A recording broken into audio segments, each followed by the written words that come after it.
things change, the more they stay the same. The Rays. Tropicana Field. I don't know I don't know what to say, honestly. Last episode, I know I started with a very similar sentiment. But here we are. 4 days later. Only two of us, by the way, if you're listening, sorry. Yeah, so I could hear Nate's beautiful sultry tones.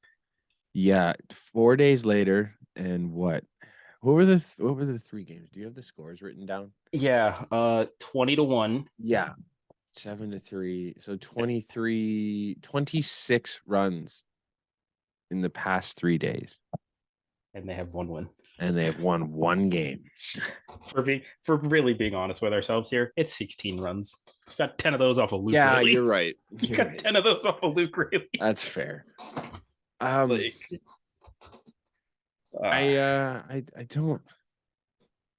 know where to start. I don't know about you. The 20-1 game was super cool. That was a 10-1 game. The 10-1 game that we scored 10 fake runs was still really good. 10 runs was huge. It felt like they were hitting all day. You took advantage of a young pitcher in Taj Bradley, which good teams do. You take advantage of the mistakes that a young pitcher gives you, which we never do. It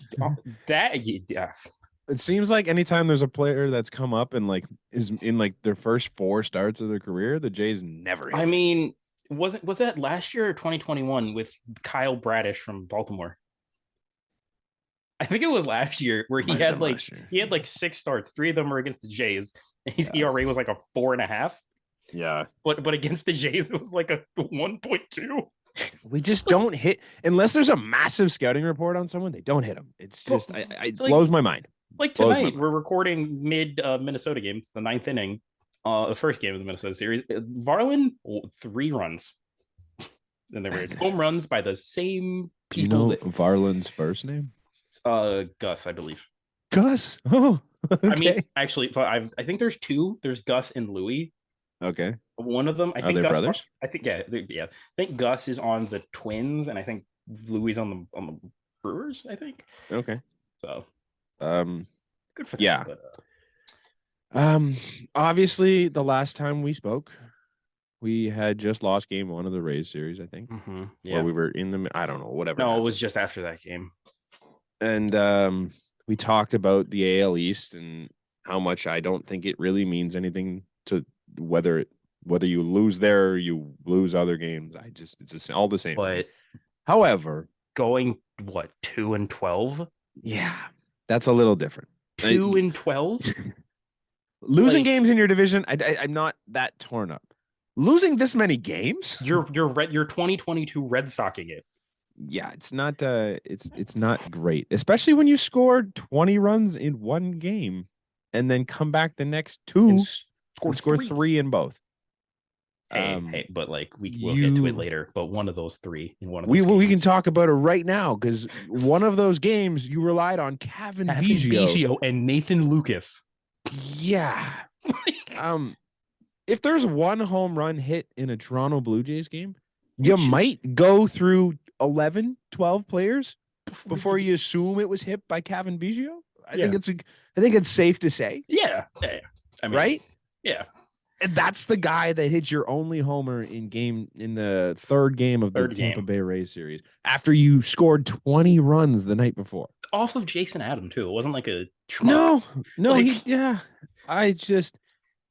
I'm blown away by this team right now because they're good. This team is a good team and they're doing everything for the most part. Everybody's numbers looks great. Like Varsho's got a decent WAR despite the fact that he's not really hitting. Yeah. Chappie was hitting for a long time. Vlad on the road is hitting MVP numbers. Bo is one of the best hitters in the majors. But I think, what was it? I think Sportsnet Stats posted this day about Vlad. On 0 or 1 strike. It's insane. He's a 461. It's the best average in baseball. It's insane. But on 2 strikes, he's like 4th worst. It's insane. It's the craziest thing I've ever seen. His splits this year just blow my mind. There's that, and then his home and road splits are nuts. Also, I don't know if this was legit, but it might be. Dalton Varshaw's OPS at home is like 350. On the road, it's like 850. I don't get it. I don't get it. They're scared to play at home or something. It's nuts. It's nuts. I don't even know where I was going. George is hitting well. George is like the panic on George can cease. I think so. It can. It looks like he looks like he's back. I'm trying to think who Brandon Belt has come around and is hitting the way he should. Yeah, Kevin Kiermaier might be the MVP of this team. I don't love. Like, it's not a great thing, but he's legitimately hitting everything. He has a homer and a triple tonight already, and he's playing elite defense. Mm-hmm. So I was very correct on Dalton Varsho splits. It's that bad? At home, he's batting 118. 20 games. 21 games, should I say. Come on. 118, 212, 171 for an OPS of 383. Oh my God. And on the road, in 29 games, 279, 333, 505 for a 838 OPS. If I were to tell you right now, currently, present day, with the team that we have, the only ones that are struggling so far is Alejandro Kirk, Kevin Biggio, Santiago Espinal, and that's it from the lineup. Maybe you could say Dalton Varsho. Yeah, like Dalton Varsho, yeah. But then you would think that we were crushing this season right now because nobody else is really struggling. Everybody else is hitting the ball right now. Yeah, George is hitting again. Like we said, Chappie was hitting for a while. Like he sustained it for like a month and a half. Mm-hmm. And he's still okay right now. He's still okay. Vladdy's doing okay, doing pretty well. Like Vlad, like not 2021, but the peripherals around Vladdy right now are 2021. Yeah, like there's a lot of good things in Vladdy's game right now. All of these things add up to being a really good baseball team. The only thing that doesn't right now is the record, and I could not tell you why. The bullpen hasn't been bad, outside of a couple of innings here and there. Yeah, we can bring this up because thanks to Caitlin McGrath, she put out the comparison between the Blue Jays this year, 51 games in, and last year, 51 games in. And first we'll go through the record. They were 30 and 21 last year to this point. They were 26 and 25. Their average last year was a 241. Right. Average this year is a 265. The OPS last year, 713. OPS this year, 752. They've hit the same amount of home runs. They have 68. They have 68 more hits. I don't get it. The strikeout percentage is down by 1%. I don't get it. The walk rate is basically the same. And oh my God, the runners in scoring position OPS. We've been talking about how they can't hit with runners in scoring position. Last year it was a 669 up to this point. This year it's a 722. I don't get it. I don't get it. All of the numbers speak to this being a good team. Here's where we get to the heart of, I guess, the issue. Okay. Is the pitching side. So really, the ERA through 51 games last year was a 381. Right. This year it's a 402. Okay. Still not. The opponent's batting average against was a 242 last year. It's better this year to 237. The K percentage is up 2% from 22 to 24 from last year. Here's where and the walk percentage is up, but I'm kind of solely blaming that on Alec Manoah. Oh, absolutely. It goes from 6.8 to 8.8. Got the worst walk rate of all qualified starters. I mean, and the whip went from a 1.21 to a 1.28. Also, Alec Manoah is not helping that. But here is the potentially scary thing. The FIP to this point last year was a 3.73. This year it is a 4.42. Okay. So, overall, like all of the numbers it doesn't. surrounding the team, none of this makes sense, Connor. None of it makes sense. Not a single bit of this makes sense. The team is playing well. Like, I think that's the one thing everybody's kind of getting away from here. Yes, the team is losing, but they're playing super well. They just can't drive in runs. It makes no sense to me. They're hitting the shit out of everything. Which then forces the pitching to be perfect. Right. And then when you have one bad inning, you can survive one bad inning when you're scoring 4 or 5 runs. When you're scoring 2 or 3, you really can't do that. Yeah, in saying this, they've walked like 9 batters tonight, and like they've got out of it. Staff. They've got out of it. They've got out of it. Gosman didn't look his best tonight, but he got you solid innings. Like I understand the jerk reaction. The knee jerk reaction is to freak out and talk about how bad this team is because they are in last place, and they are on a bad run against good teams. I mean, however, if you look at the numbers as a whole and what this team has done in these really bad games, they've been a really good team that just hasn't gotten it done. It's really not that difficult. And if you want to, are we going into specifics about the games or? Do we have to? We I don't think we have to. I didn't watch enough of it. I didn't either, really. I caught bits and pieces of every game, but I didn't watch them fully. But to leave us with a potentially positive nugget. Sure. Someone figured this out that after the Rays series, 81 of the Jays' next 96 games, against non-AL East teams. That's so nice. And they have, and as of right now, they have a 667 winning percentage out of the division. It's like 20 and something, right? They're good. 20 and 13 or something like that. 2010, I think. It would be because they've only won like 4 or 5 games in the division. We are currently against the Twins, who I think are frauds.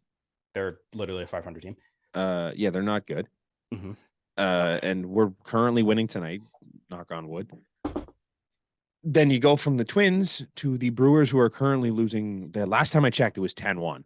I don't know if it's gotten better or worse for the Brewers. And then you play the Mets, who are getting Mets have started back, to pick it up, but have had a tough season so far. And then you play the Astros for 4. Yikes! They play the Astros well for the most part, so for the most part. And then you go to the Twins again for 3. Yep. And then you play the Orioles. So that's when you start getting redemption. And then you play the Rangers. Ooh.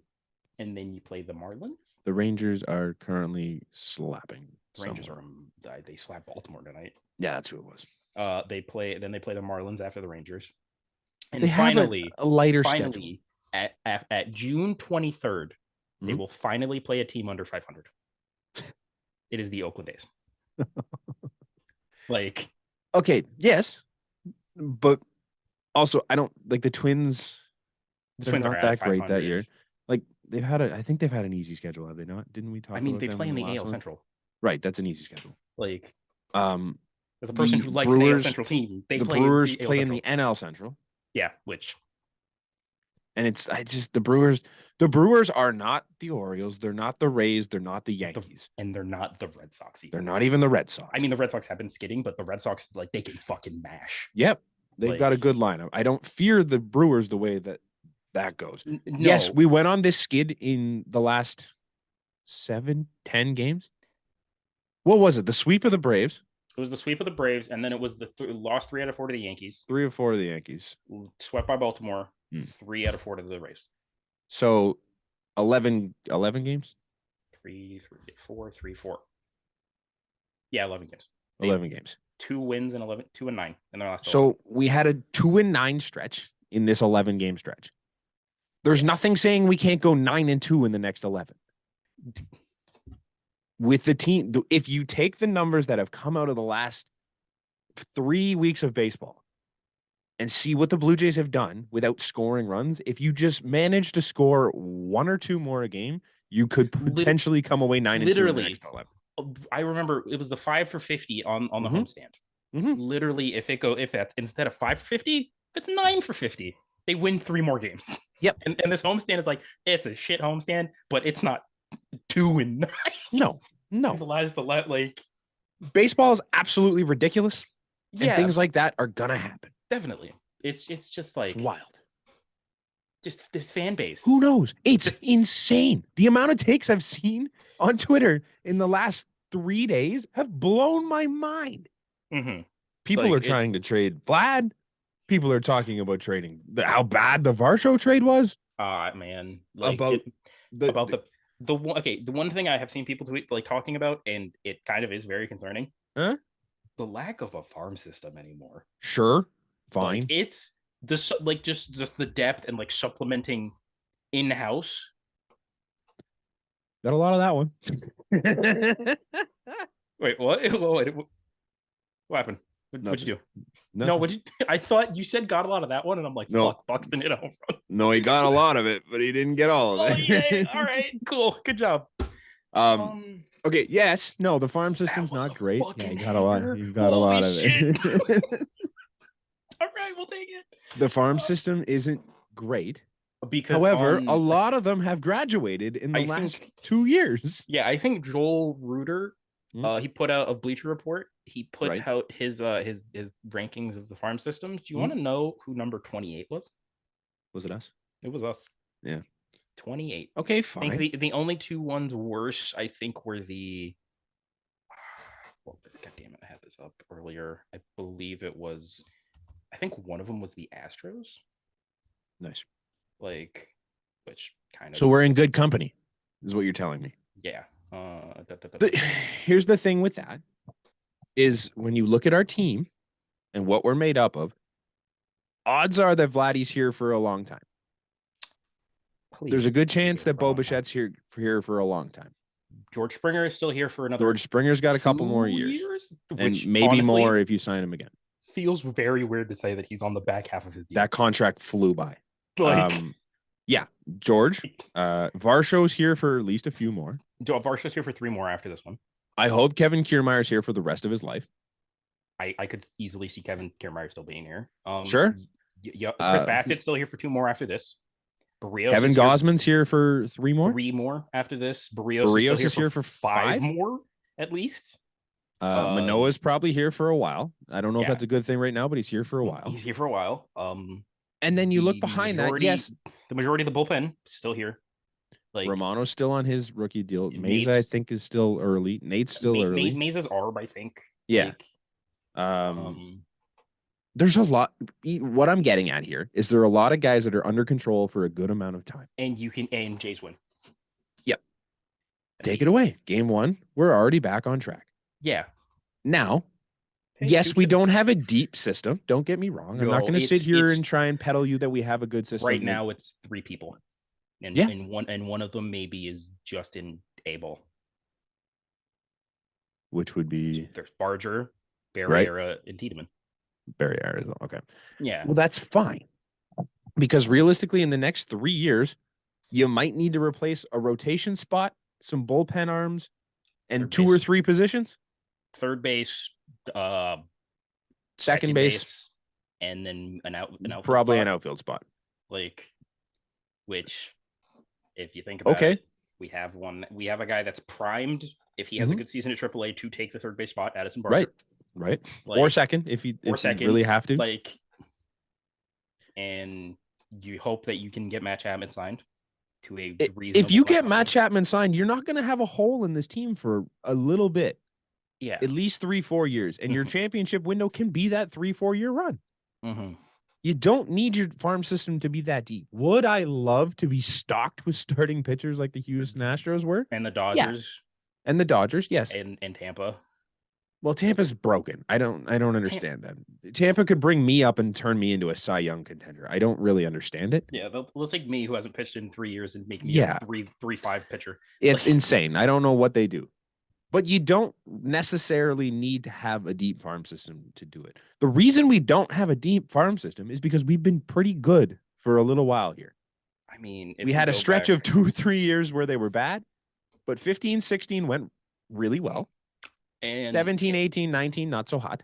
And then if you like, even to the point, like if you go and look at the prospects that we've traded away, Austin Martin, Jordan Groshans. Oh my God. Did you see the tweet? I don't even want to. Oh, it's sarcasm. I know what that tweet is. I think I'm like 90% sure it's sarcasm. It's not. It's no. It's not, because the guy argued with me about it. Because I quote tweeted it, because it was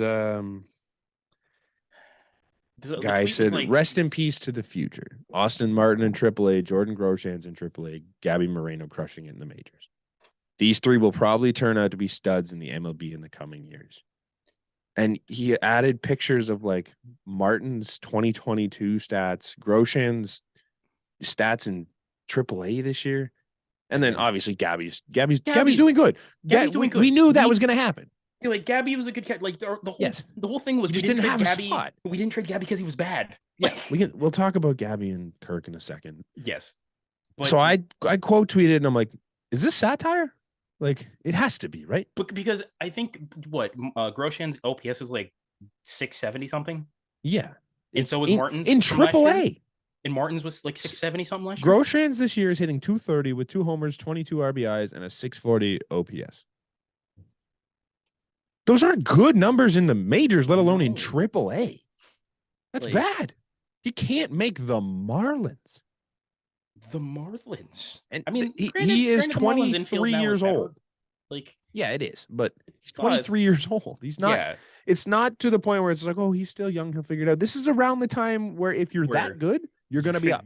You get there. You're going to make the Marlins. Yeah. Austin Martin, 24 years old. Last year hit 241, 2 homers, 35 RBIs, 35 stolen bases. That's kind of huge. With a 685 OPS. Yeah. I think the one that will potentially bite us in the butt, but not crazy, is Simeon Woods Richardson, because he had a bad year last year. He figured it the fuck out this year. Yeah, that's fine. So you can't but it's just... You know who neither of them are, Martin or Grosjean or Jose Barrios right now. Jose Barrios is better. Exactly. I can't believe I'm saying that, but since the first 2 starts of the year, Jose Barrios is way better. Dude, yeah.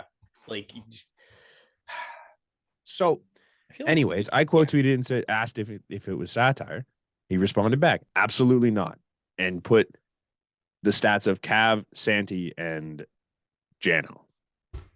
Obviously, that made it personal because you don't go at my boys. But also, why are you comparing minor league stats to major league stats? Major league stats. When it's really not that big a difference. Of guys that have played in the league at least 4 years. Yeah. Jano's got better stats than 2/3 of the guys you showed. The only one he doesn't is Gabby. And I would argue that Jano currently, today, is a better defensive catcher than Gabby Moreno.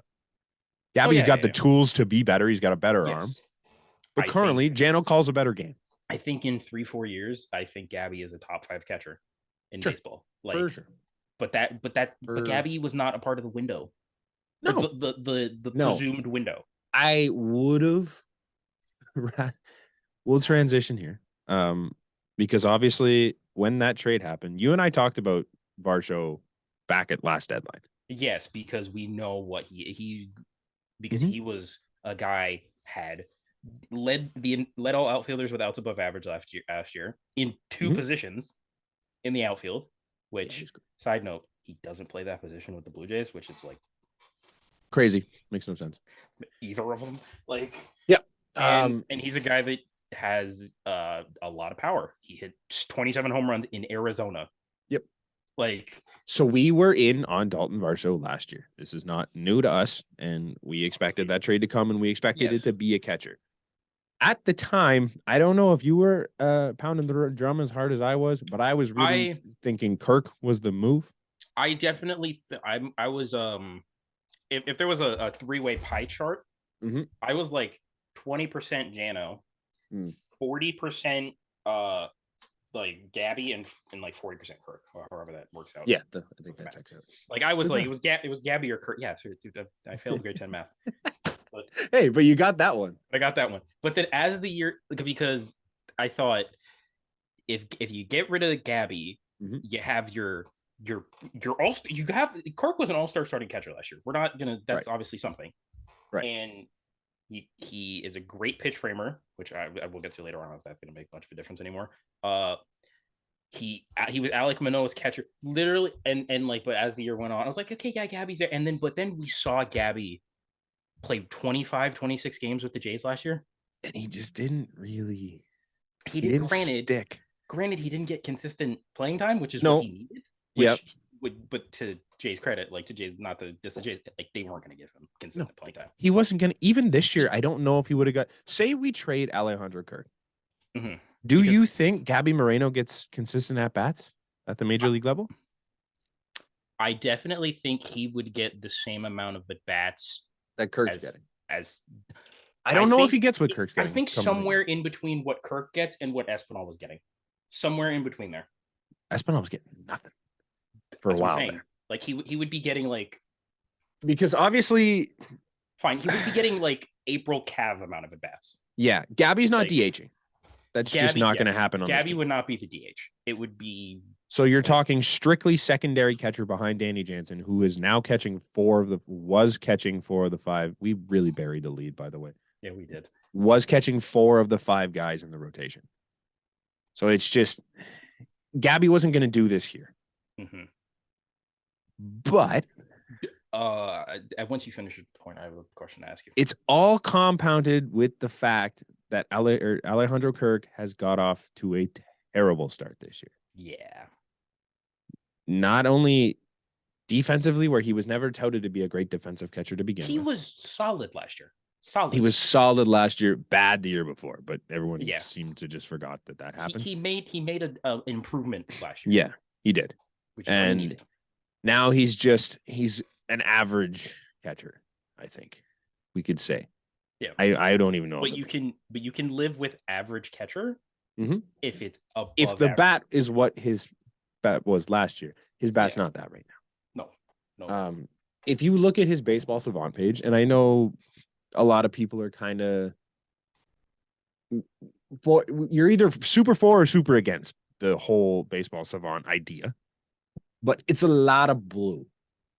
Like a lot of blue. The only things that aren't blue are his K percentage, because he makes a lot of contact, walk percentage, which we've already had our theories on, and whiff percentage, because as I said, he makes a lot of makes a lot of contact. He does not make a lot of contract. He doesn't make much contract at all. His framing is down to the 62nd percentile this year, which I would like to point out, worse than Jano. I looked at it today. Jano is above him. He's above him in framing. Yeah. Which I think just kind of speaks to the fact that framing doesn't mean a goddamn thing. Framing is such an umpire stat. It's unbelievable. Unbelievable. And somehow the stat nerds have made this their thing. Whatever. Don't care. Mm-hmm. He is in the 7th percentile in average exit velocity. He's not hitting anything hard. He's in the 35th percentile in max exit velocity. Still not hitting things hard even when he connects. 21st percentile in hard hit percentage. And then this is where it's kind of ugly for Alejandro Kirk. He's in the 31st percentile for expected WOBA, 25th percentile in expected batting average, which is something you would expect him to be good at. And then obviously, because he doesn't hit the ball hard, 11th percentile in expected slug. He's just not getting it done peripherally, and that's shown in his normal people stats. You said he was 7th percentile in average exit velocity? He is 7th, yeah. Okay. With can you get the number percentage specifically? Or the number, like the number of miles per hour, like slightly, like scroll down. Yeah. On Savant. Let me see. You said average, right? Yeah. Currently, it is 86. Ladies and gentlemen, if you thought it was bad, just wait till I tell you who has 86.7. Kevin Biggio hits the ball harder on average than Alejandro Kirk this year. Oh, that speaks wonders. Wonders. Like, if Kevin Biggio was round, do you think he'd be more beloved? Jeez, potentially. But speaking of which, the Biggio sandwich is coming. The what? You heard me. The Biggio sandwich is coming. Shout out to True RGM on Twitter. Me, the Kevin Biggio boys. He pointed this out last year with Kevin. Right. From April 8th I know to April 24th. Kevin Biggio's OPS last year was a 258, which was terrible. Then he got hurt and went down to Buffalo for a little bit. Came back up May 26th, and which is at time of recording today, a year later. So from May 26th to September 10th, his OPS was 800. Yeah, he was good. So, ladies and gentlemen, we are now in the Biggio sandwich. He started early too. He got a homer the other day. Yeah, and he got a base hit the next day. Could be the time. This could be his time to shine. Yeah. So if not, we're looking at Ernie Clement. Alejandro Kirk this year. Oh boy. He has for the layman's term, because we went through the stat nerds. Mm-hmm. For the average baseball folk who want to pay attention to the basic stats, he's hitting 248, which sounds cool. I mean, that's like average in today's baseball. Yeah, but he just doesn't have the speed for that to matter. He's got a 360 on base. Super good. But again, a lot of that is walks. He's got 19 walks in 39 games. He's 2019 Kevin Biggio is what you're telling me. Yeah. He's got a 333 slug. That's not 20. This is a guy who's like your primary DH essentially, and he's got a 333 slug. He's not your primary DH. Well, you're right. It's Brandon Bell. I'll look at the splits after. 693 OPS. OPS plus of 99. So he's about right around average. And we bring him up so much right now is because we're gonna need him a lot. You're gonna need him to step up, because if you have lived under a rock, it ain't tricking if you got it, and he currently doesn't have it. He don't got it. No, Danny Jansen has gone on the IL with as we speak, it was a moderate left groin strain, and the Jays are considering him week to week. I felt okay about it until I heard week to week, and that never feels good. Yeah, no baseball activity for him at the moment, just treatment. Yeah. So somebody tweeted out some stupid cycle-y thing with Jano today, and I would like to fight that person, because it's kind of true. It's kind of true, though. No, I'd like to fight that person. Okay, the cycle was gets no hits for a month. And then it's never that long. Let's not kid ourselves. Goes on like what was it? Goes on a tear. Yeah. Numbers come back to normal for a month. It's also just not true. Every time he comes back, he hits the shit of the ball, and then he has a little stretch where he's not great, and then he hits the shit of the ball. It's what he is. He's a catcher. He's gonna go in slumps where he doesn't hit the ball, but he hits the shit out of the ball. Mm-hmm. That's what he does. It's what he's supposed to do. But he calls a great game as a catcher, and that's why he's here. But yeah, he gets hurt. Whatever. Who cares? I'm fucking done with that. Kirk has played 11 games at DH, 25 at catcher. Yeah. So, like I said, it's Brandon Belcher primary DH. Yeah. But I lost my page. Hold on. But on a fun note, the Magic Man is back. Yeah, that is the one good piece of news out of the Danny Jansen injury, is that Tyler Heineman is back with the Blue Jays. Maybe he can win himself a backup position, and we can find Alejandro Kirk a DH spot or a spot in the minors. I'm not opposed. Yeah. So I'm not knocking Alejandro Kirk. I might be, but Kevin Gausman was striking everybody out forever with Jansen behind the plate. And then the first start he has with Kirk again, he had like 5 Ks. And then tonight he only went like 5 1/3. I'm not blaming Kirk. I'm just saying. Also, I just realized Sunday, Chris Bassett's on the mound tomorrow. He better win, because if not, we're fucking losing on Sunday. As the sun rises in the east, as water is wet, Jose Barrios with Alejandro Kirk fucking sucks. Yeah. So maybe it'll be Heineman. Actually, I mean, could be. What time is tomorrow's game? Is it a night game or afternoon? Good question. I didn't even realize today's game was at 8 until today, or until like it came on. Tomorrow is 2:10, and the next day is 2:10. Okay. Tomorrow might be Heineman. Yeah, I don't love that. It's not great. I can't imagine. Did I have more to say? No, not yet. That brings me to my next point. I saw numerous complaints about the scheduled days off for George Springer and Whit Merrifield. I think I don't know how to say this politely. Oh, okay. Well, do you want me to get the politeness out of the way first, and then you can go ahead. I have no issue with scheduled off days. Okay. I have issues with scheduled off days when it's against the race. No, I don't. That point.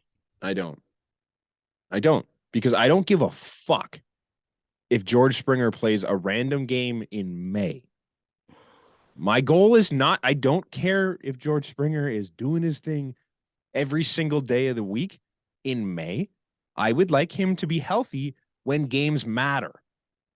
When you're down the stretch, you need George Springer every goddamn day. And all due respect to George Springer, he's a Band-Aid. It does not take much for him to be off the field. Whit Merrifield, I don't know why he's getting scheduled days off. That's a weird one.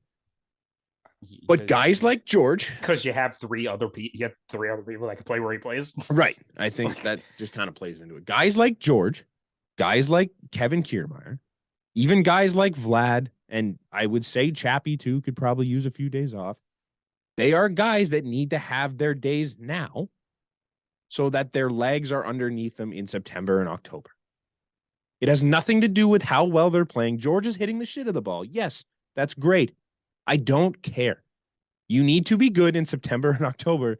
And if he's not good in October, there's no sense in winning in May. It's plain and simple. On that game, it was a night game and a day game. Having George turn around that quickly is fucking stupid. There's no reason to have George Springer play a day game after a night game in May. I don't care who it's against. The games do not matter right now. Would you like to win them? Yeah, for sure.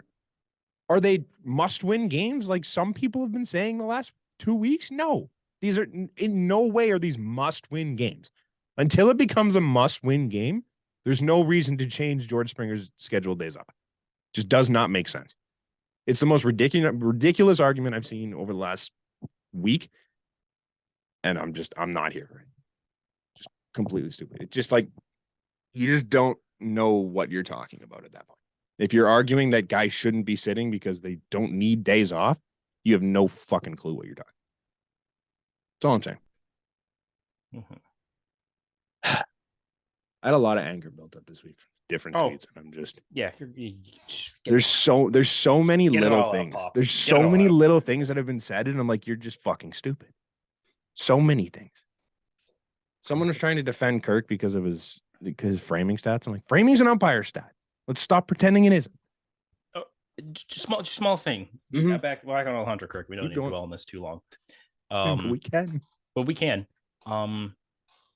Do you think 90% of the reason why they kept Alejandro Kirk is because he catches Alek Manoah? Oh yeah, 100%.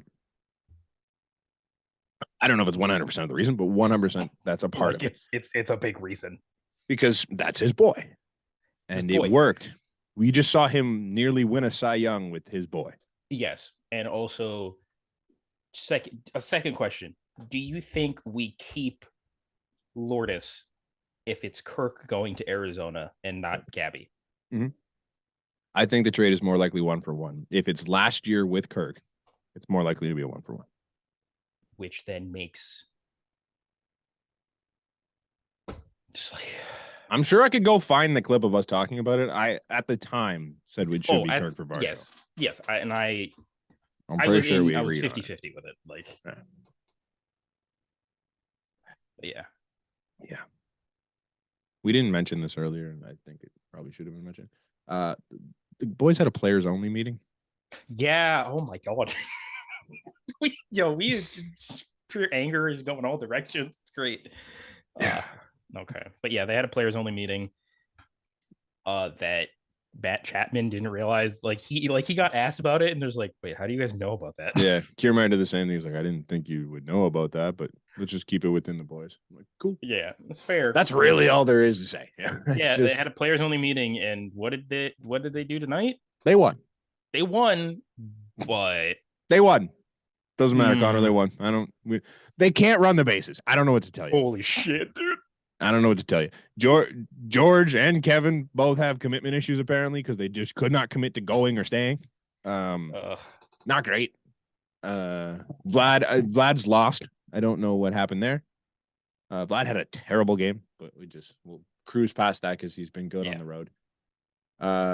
So maybe the players only meeting didn't work, but we won. 2 homers. Yeah. We won.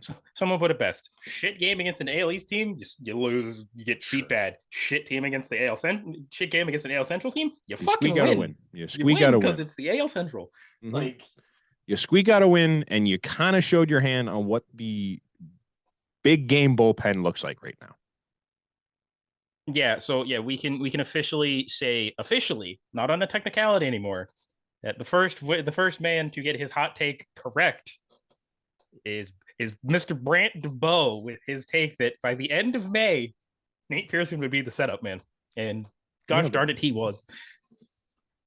I had to get one right. I'm not going to get any right. I'm not going to get any.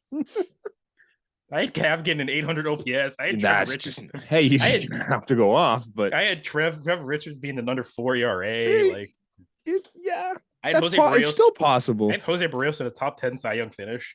Like, you know what? I do want to use perfect segue, Connor, because I don't think we had anything else to talk about real quick. Blue Jays wise, I don't think so. No. I'm sure I'll come up with something in a second, but I do want to talk. I do want to talk about Jose Barrios. Yay! Because if you look at Jose Barrios' numbers, I had them up here. Did it stay the same? Yeah. His first 2 starts of the year were bad. We all know that. And he had one, I think it was his 3rd or 4th start that wasn't bad. We're not going to take that one out. If you take out his first 2 starts, since I think was April 18th, I have the date set at. He has an ERA of 3.00. He has only given up 15 runs over 45 innings. He's got 39 strikeouts, 11 walks. He's 3-2. He's put up legitimately good numbers ever since the first 2 starts of the year. Yeah, he's giving you what you paid for. He has given up more than 2 runs just twice. Mm-hmm. One of them was against the Yankees, and it was only 3 runs. But in order, he went 2, 0, 5, 2, 2, 3, 1. And he has gone 7, 7, 5 1/3, 6 1/3, 5 2/3, 6 2/3, 7. That is the Jose Barrios that we traded for. The guy that could give you 6+, sometimes 7, get you 3 or less, and give you a chance to win the game every single night. He doesn't have the strikeout numbers. He had one 9K performance, an 8K in there. But there's like a 3 and a 4. So like his strikeout numbers aren't all that consistent, but he is getting the job done every single time he goes out there and takes them out. Jose Barrios quietly has been one of the unsung heroes of this rotation, and he's doing exactly what you paid him to do. And I love to see it. I just wanted to give him a little bit of credit for that one. Sign Kevin Kiermaier for the rest of his life, right? For sure. Like, he made the catch in Toronto. I don't know if we talked about it. Unbelievable. I thought he was going to be hurt. He wasn't. Came back, threw out. Who was it at home? Don't even remember who it was at home. Probably Lau or Low, some shit. Kevin Kiermaier, super underratedly, the 3rd hardest throwing arm in the league this year. Mm-hmm. And he has a career best 139 WRC plus. He's tied in, I think it's 2nd the last time I checked, in defensive runs saved. Mm-hmm. He's like top 10 in WAR. We all know who's first. Who is it? Luis Robert Jr. Is it? Right. I did know that. He's getting it done defensively. He is currently hitting, last I checked, it was 314. Yeah, he has a career best 139 WRC plus. Like through the first 2 months of the season. He's on the most sustainable run you'll ever see. This is what Kevin Kiermaier is going to be for the rest of his Blue Jays career. So sign him now. So 4 months. This is B-WAR, so I'm sorry. He's got a 2.3 B-WAR on May 26th. Had him 3rd. He's hitting 312. This is before tonight because he now has a home run and a triple. He has 4 homers because he hit his 4th tonight, if I'm not mistaken. 15 RBIs. Mm. He hit a triple tonight. He's got 5 stolen bases. I'm trying to see. Did he have a triple before tonight? Yeah. He had 2. He hit his 3rd triple? Yeah, he had one at home. I remember he had one at home on that homestand. These numbers aren't updated, but he was hitting 312, 360, 471 going into tonight. Good for an 831 OPS. And he's just a dog. Okay. Do you have anything else on the Blue Jays before I leave you with this? I could just keep talking about Kevin Kiermaier for the rest of the we can't. So I'm just gonna give you this. You look at Brant. Mm-hmm. What is Nate Pearson's best pitch, would you say? All of them. Probably his fastball. Okay. His fastball is his best pitch. Mm-hmm. He threw 7 pitches to Joey Gallo. Do you know how many of them were fastballs?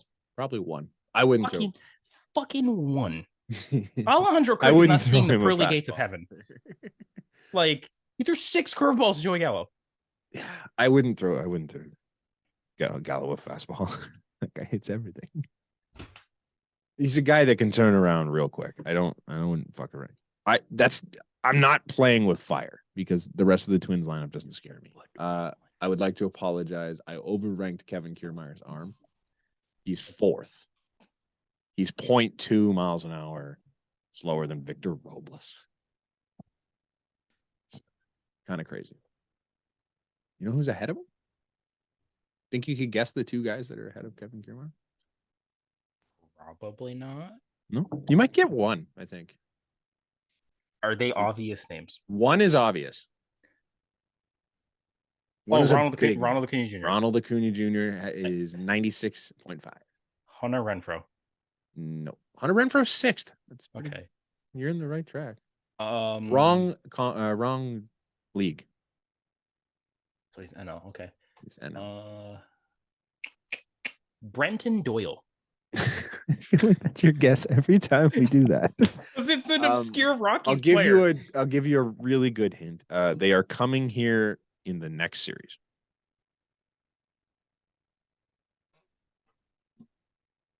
I don't think you'd end up. There's no goddamn. Oh, is it Garrett Mitchell? Nope. Joey Weimer? Nope. It can't be Christian Yelich. Nope. Is it Jesse Winker? Nope. What other fucking outfielders do they have? I just can't see you get Terang. Nope. Now this is outfielder arms we're saying? Outfielder arms. His hardest throw so far this season, 101.9. His average is 97. It's not Weimer. It's not fucking. Oh no. It's not Garrett Mitchell. He's out for the year. It's not Willie Adames, who just got put on the IL with concussion. Oh, Timber. Yeah, Timber. That was a scary situation too for Willie Adames. Oh yeah, he got pelted. Is it Brian Anderson? It is Brian Anderson. Okay, because it's the one who hit the ball. Who put Willie on the IL. Mm-hmm. Yeah, so I gotta hold my microphone like this now because fucking did it break? It came off its stand. Oh, good. Like, so okay. Hold it like this now. We got it. What's his name? Brian Anderson. The guy that used to be in the WWE. Mr. Kennedy. Mr. Kennedy, thank you. Well, yeah, I gotta have like the.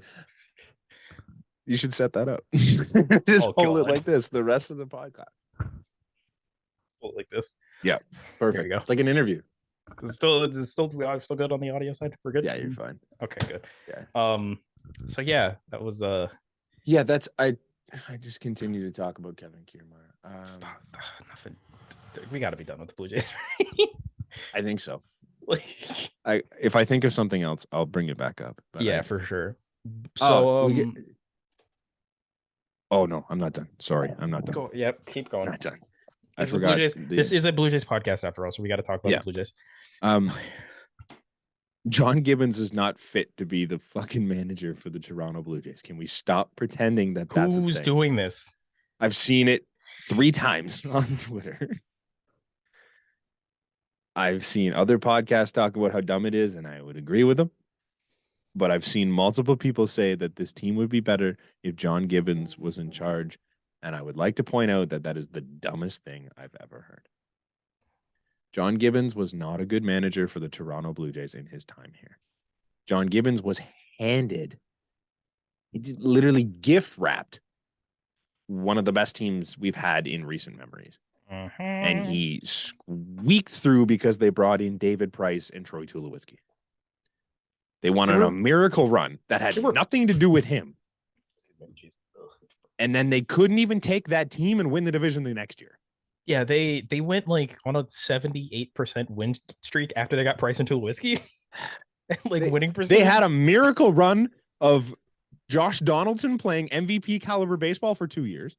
Jose Bautista ripping the cover off of everything. Edwin Encarnacion hitting the most home runs of anyone for a 3-year stretch.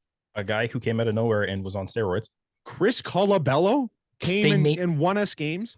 They made a 3 first baseman rotation work. Munenori Kawasaki mattered for time because he actually did productive things.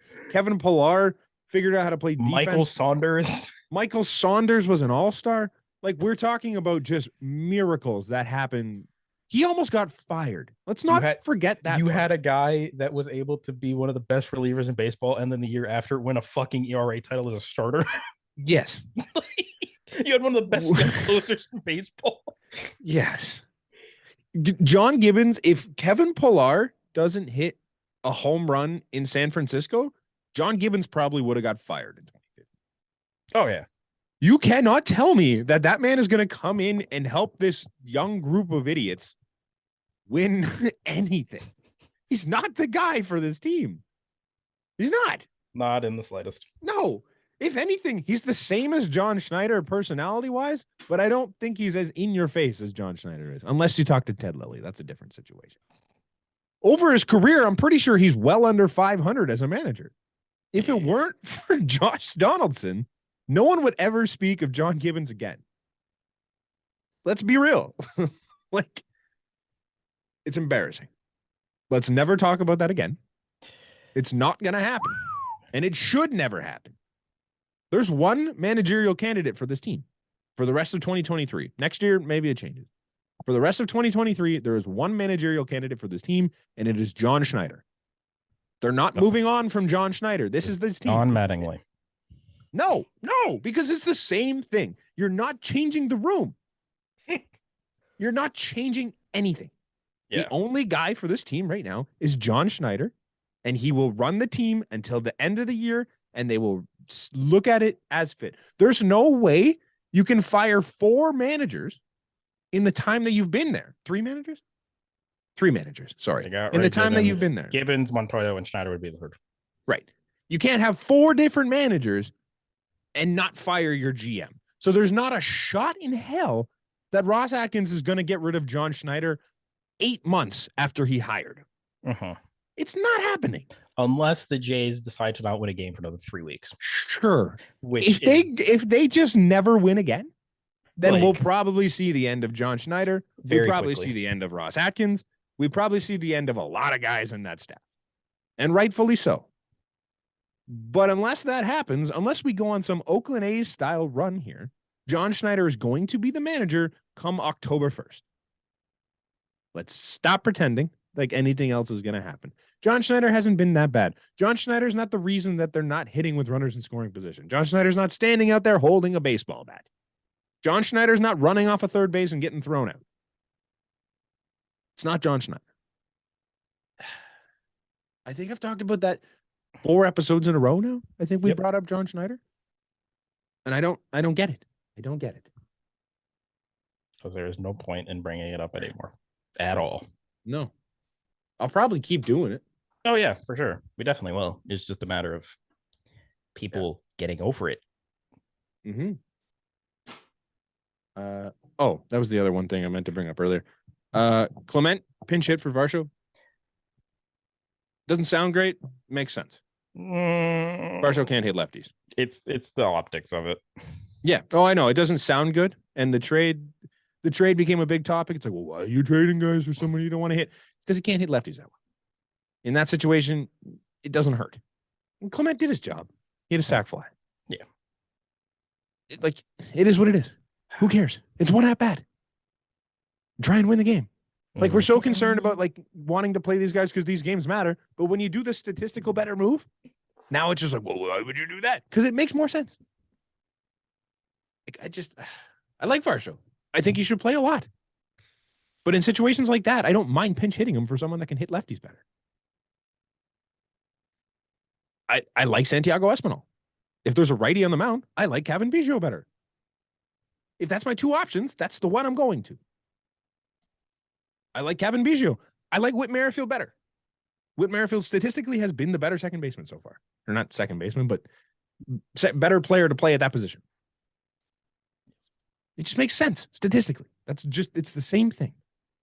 It's been a frustrating few days. I don't know if you can tell. Yeah, clearly. You can.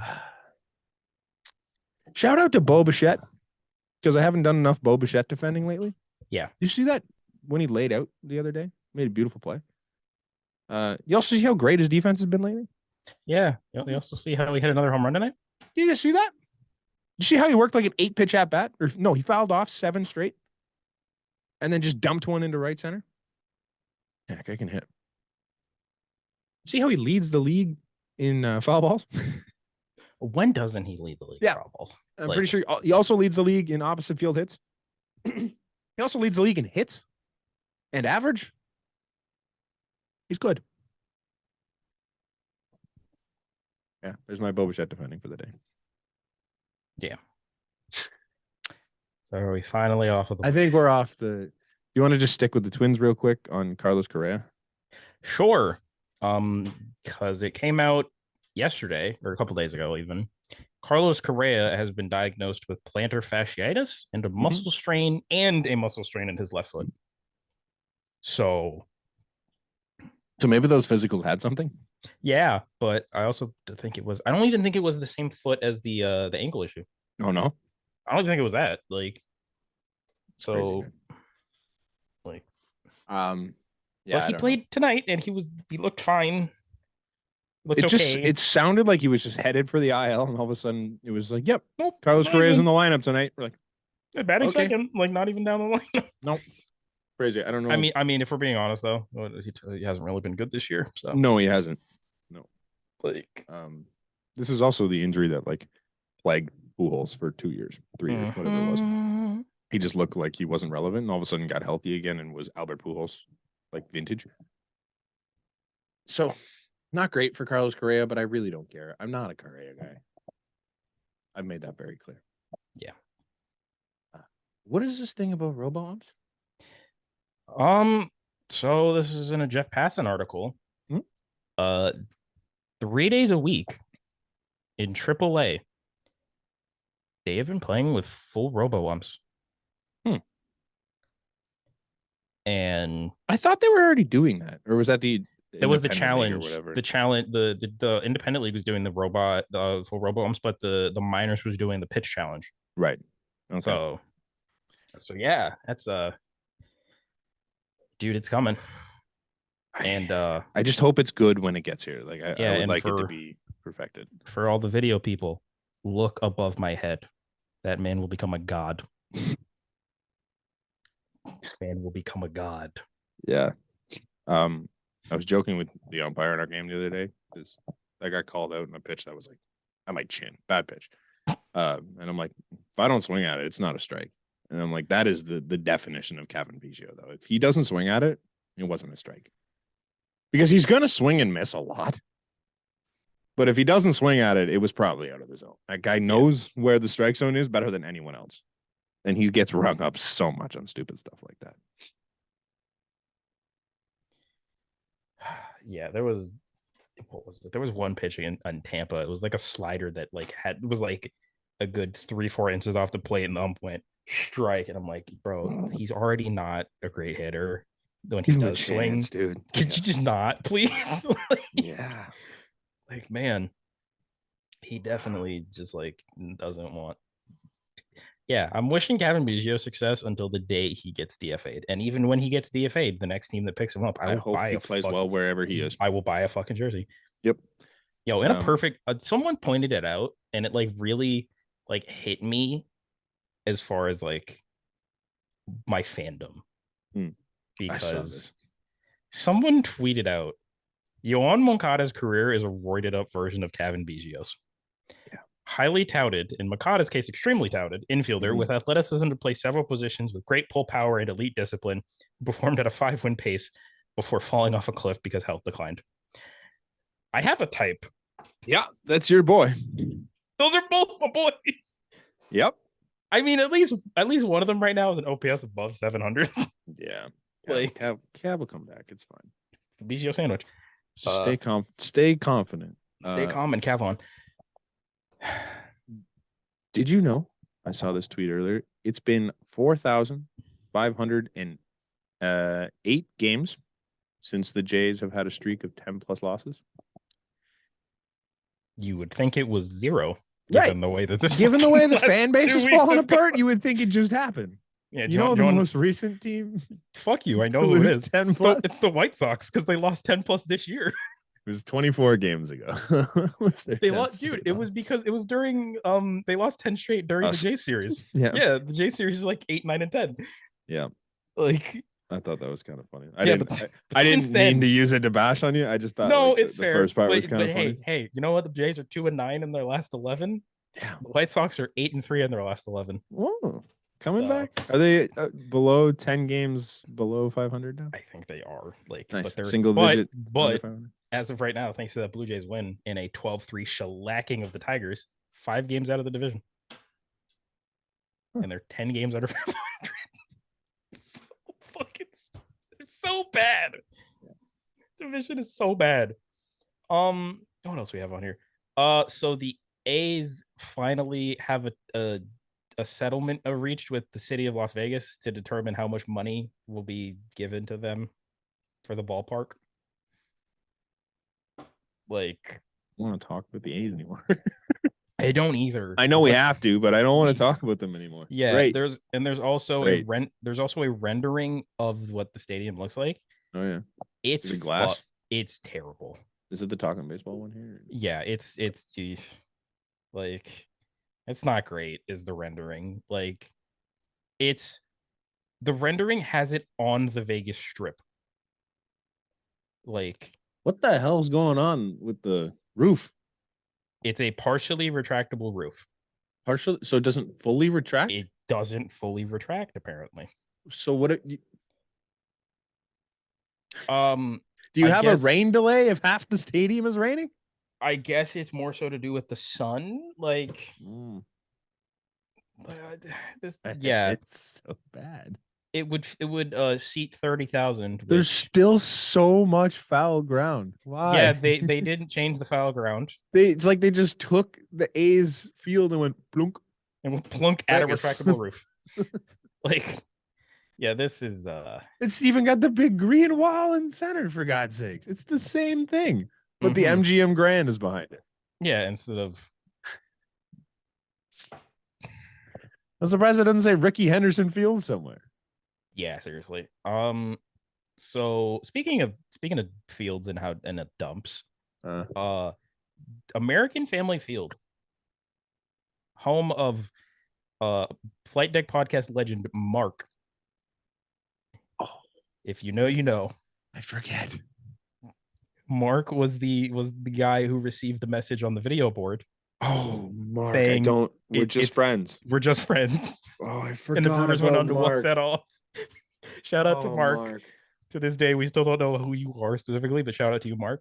But the MLB apparently told the Brewers that they need to repair American Family Field. Well, I tell you one thing, they need to repair Mark's relationship. Yeah, man. I don't know her. Like we still don't know her name. It came out. It said, well, Major League Totally Baseball forgot. officials did not explicitly say that the Brewers could face relocation if the repairs are not completed. They did make a point of mentioning the relocation of the A's when they outlined their expectations. So they're just mafiaing the Brewers. Is kind of what's happening here. the Like, Nat- hey, the like Nashville knocked on their door with yeah, a bat, seriously. and they're like, "Hey, You got 2 days. your stadium looks like shit. You got 2 days. You've got a week. Get it done. Figure this out, or else." So the Or else Nashville what? the Nashville Brewers is gonna be a great team. Nashville Brewers? Like No, they're gonna go to Vegas too. It's gonna be the Major League Vegas Baseball. Vegas League Baseball? Vegas That's probably will be better. baseball. Yeah. There's gonna be 15 teams in Vegas, Mm-hmm. and then one in Toronto. Yeah. And on a final note, Sorry, before we move on, okay, go ahead. I've heard good things about their stadium. I have two, but I don't necessarily know what's the problem. I can look it up real quick. There's a lot of people in the replies to that too. They're like, "Oh, I've been there many times and I really like it there. Like the atmosphere is great. It's a good stadium." They're like, there could be more to do, but overall, it's a good experience. And I'm like, that's what I've heard from a lot of people. So what would be wrong? What would be so wrong that you sent Joe Pesci to the front door to be like, "Hey"?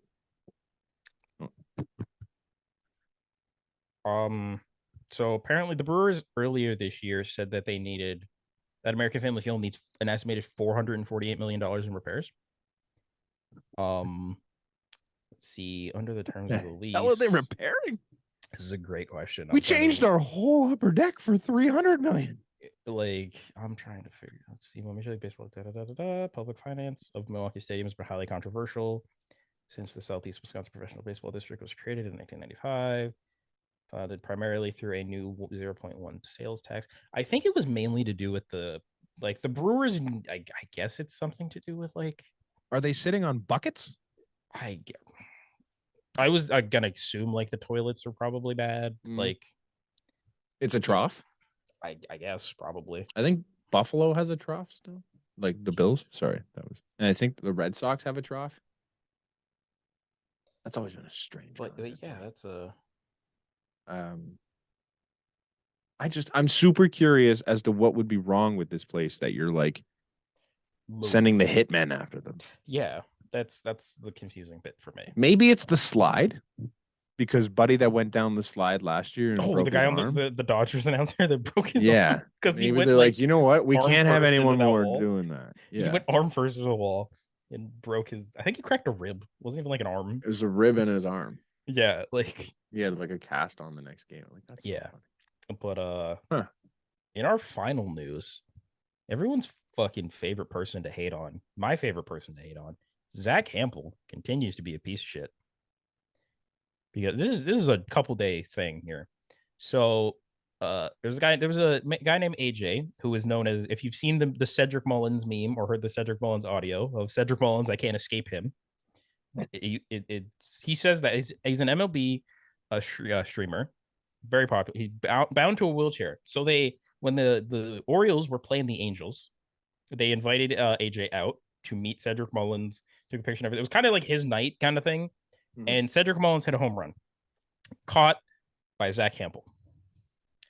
And then some guy filming Zach Hampel and asks, "So you're going to give the ball to AJ?" And he's like, "Who's AJ?" Meanwhile, the whole night's for that one dude. It was the Mullins kid. Yeah, it was like, it's the Mullins kid. And he says, "I am the Mullins guy tonight." Like, why, you piece of shit? Like, so then it continues because because Cedric Mullins at Yankee Stadium hit another home run that was caught by Zach fucking Hampel. And Zach tweeted out saying, "Coming out of Twitter retirement for one quick message. AJ, this Cedric Mullins ball is for you. Get in touch and I'll send you it."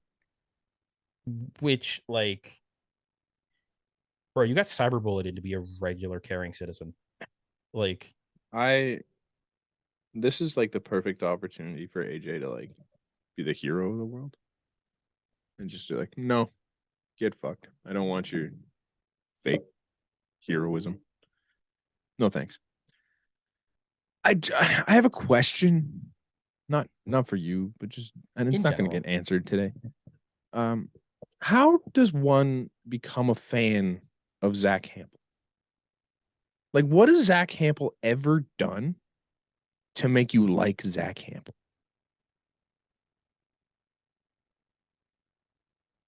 I have nothing. I don't find what he does cool. It was neat when I was a kid. Yeah, there was one guy that I used to watch a lot that did it, and it was Dodger Films. Okay. Because he obviously did it at Dodger games, but like, wasn't a dickhead about it. No. Do you? I remember this specifically. Do you remember I think it was either the Rays versus the Red Sox or that wild card game in 2021. Okay. Didn't Zach Hampel catch like 2 home runs that he ran across the entire center field section to catch the ball? Like, he does that. like, dude, this do you know ball is how not. much a baseball costs? Yeah, It's like $8. like let's be honest here. That Cedric Mullins ball that you caught in Baltimore, Means not nothing. fucking worth a lot, dude. No, Like, it's not signed. if that's like Cedric Mullins' like 400th career home run, Sure. fair. But it's Yeah. Cedric Mullins is like 90th, 80th, maybe. It's like a random homer that he's ever hit. Yeah. Even And like BP balls, dude. like, He like hawks down BP balls, and I'm like, why? It's for the kids, dude. BP is for the kids. BP is for the kids. Players throwing balls into the stands is for the kids. And like balls that roll foul and get tossed into the thing by like ball boys and stuff. Those are There for should kids. never be a time when an adult catches one of those balls. And Ever. even like in between innings when like Vladdy throws a ball into the Oh, that's stands, for the kids. That's for the kids. If an adult catches it, you give it to a kid. You better give it to a child. Yes. Like, yes. It's such a simple concept. If someone hits a ball your way and you catch that ball without a glove, if you have a glove, give it away. You didn't earn that ball. Yeah. You didn't earn it. I hate it. If you're over the age of 16 and you have a glove and you catch a ball, it's not yours. Give it off. It's kids. If you don't have a glove and you make the catch, not pick it up off the ground. If you make a catch on a hit with your hands, then that ball is yours. You keep that. Yeah, I think in saying that, like against in that White Sox game I went to, Vladdy hit. I think it was Vlad hit a ball straight back at like 105. Dude in the TD clubhouse just went, boom, stuck it. Just stuck it. That's your ball, sir. That is, yeah. Like you've earned that one. You've absolutely earned that ball. Yeah, and that is the only time as an adult that I think you've earned that ball. Yeah, and did you remember that guy that like broke his hand on the Vlad home run, like the first one of the year that went into the flight deck in 2022? No, that's pretty sick though. Dude, I think he caught that ball and broke his hand. That's just, and he stuck it too. You earned that ball. You earned that baseball. You earned that ball. Yeah. But if you're a grown ass adult, man or woman, at a ball game, and one of the outfielders literally lobs a ball into the stands, that's not for you. No, it doesn't mean a damn thing. For little Timmy and little Janine, like Ronnie down there, 8-year-old Ronnie, going to his first ever ball game. His parents, who don't make enough money at the best of times, gave him this ball game for his birthday. You just shit on something I was going to say by saying that his parents don't give him the games. I was going to be like, he can't go to games. His parents are making minimum wage. This was his birthday present, and he got to see his favorite ball player, Dalton Varsho. And Dalton Varsho threw the ball to little Ronnie, and there's Zach Hampel fucking get out running towards little Ronnie and reaches over and grabs Ronnie's ball and leaves. You just ruined Ronnie's night for an $8 ball. That would have made Ronnie's year. Stupid. Yeah, it's not great. Stupid. Let the kids have some fun. Yeah. I had one more thing to say about the Jays that I forgot about. Okay. Did you see the clip of Jake and Trev talking about oh yeah, I had it bookmarked, but I didn't know if we had a good place to bring it up. We didn't. I just wanted to bring it up. Yeah, so talking baseball, Jake and Trevor Plouffe talk. The headline was why isn't this Jays team winning more? Right. And they brought up they've been searching for they say the Jays have been searching for leadership for 3 years and they don't have a stopper. I would like to point out I don't disagree with the stopper thing. The stopper thing I think being a quote unquote stopper has a lot more to do with your offense than people give it credit. It's kind of just being able to grit out a win every time you go out there. And a lot of that relies on the offense. Because I think Kevin Gosman. I have Kevin Kiermaier on my mind. Sorry. Always big boy. big boy. Kevin Gosman he's an ace. He's arguably a top 3 pitcher in the AL right now. Yeah. Definitely a Cy Young candidate. So sure. I'm not disagreeing with any of that. I would not consider Kevin Gosman a stopper because when he tonight got his first win since April 29th. But I also think in that the amount of games where he's given up 2 runs and the Jays and lose lost 2-1 or 2 Oh, to for sure. nothing, For like sure. that's the stopper as a whole is like a stupid baseball term used to describe the guy that just like Alek Manoah last year was a stopper because he came out there and just did everything it took to win. Garrett Cole somehow stopper. Every time he goes out there, finds a way to win. Gives up 6 home runs, but still wins. Still wins. That's a stopper. It's not an ace by any means. Right now, I would consider Chris Bassett to be the closest thing to a stopper that we have because Chris Bassett went out there and did whatever he could to win a ball game every time he went out there. For sure. Kevin Gausman isn't really that. He's the ace. He's a Cy Young candidate. He's a top tier pitcher in the majors, not necessarily a stopper. Yeah. So I see where Trev's coming from on that point. But then Jake brings up leadership. The leadership thing, I don't think any of us can say. Do you just mean John Schneider? Maybe. Pretty much like we don't need to get into it, but I think you just mean because and he does bring up the point of Alek Manoah felt like one of the leaders of this team. Right. And because he's so shit right now, it's tough. It is very tough. It's tough because Alek Manoah's style of baseball, and he brings it up. That is the way the Jays play. Yeah, he embodies what the Jays are. We're going to talk a lot of shit, but we're going to back it up. We're going to back it the fuck up. He hasn't done that. He specifically hasn't done that. No. So when your guy, your face, your dude that's doing all the talking isn't getting it done, and he's kind of slowed down on his talking, getting it done. It's being one of the worst pitchers in baseball. He's legitimately bad. Then you look at him as a team who he's kind of a lead by example guy, and if he's not leading by example, what do?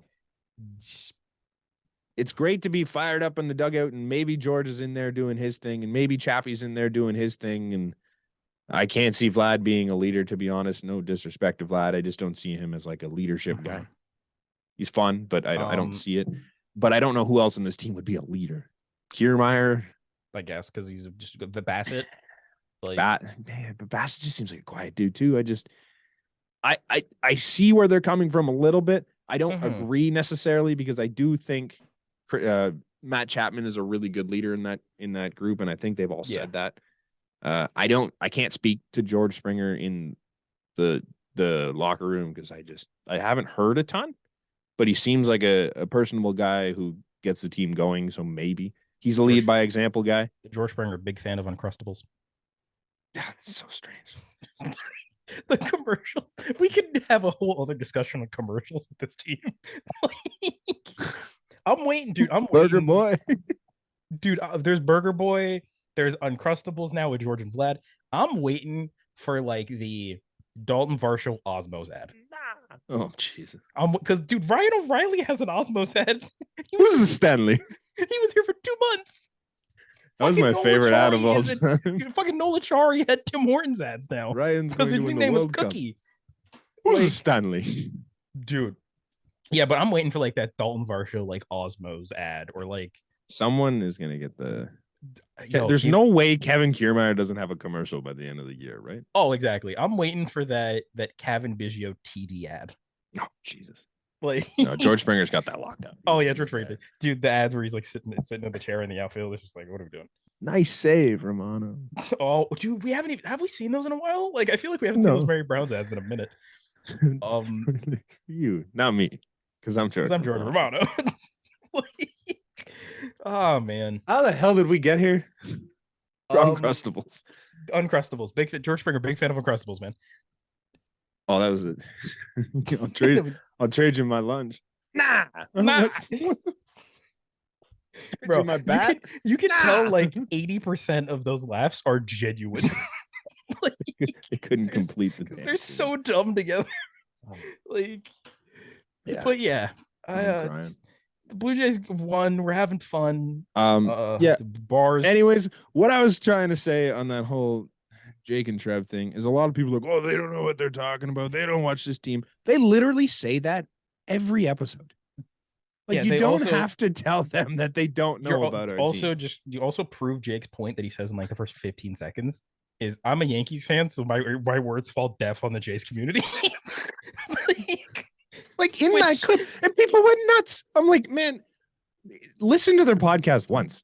it's like they do this for every team, but this is just a clip that bangs because us idiots are sitting here going like genuinely. I love, bro. If they weren't a primarily Yankees focused like network, yeah, I'd be a fan. I'd be a stan. Like I'm already a fan. I like talking baseball. I like one of Jake. my favorite fucking podcasts is Pinstripe Strong. I fucking love Joe's.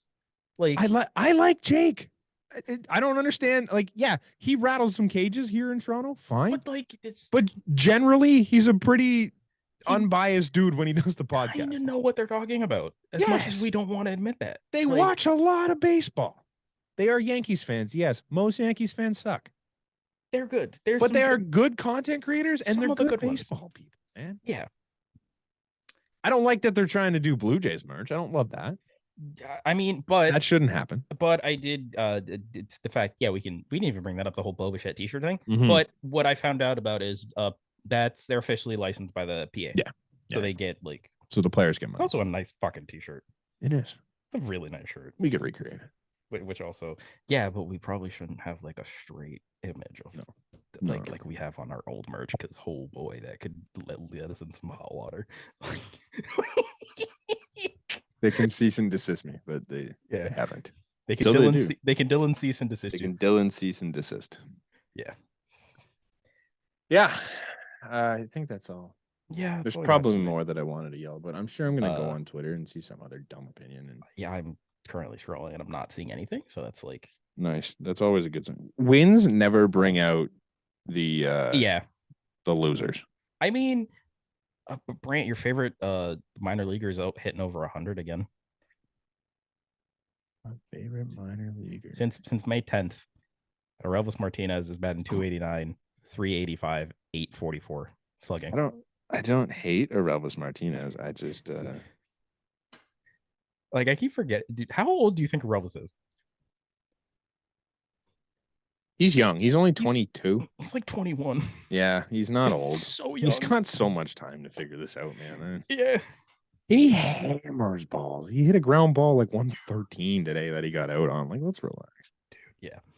But yeah, I think that's all we got this week. See, I'm not even gonna drop names. I'm assuming he doesn't listen to the podcast. He goes, I don't care if the Jays win today. Nothing has changed from any other game.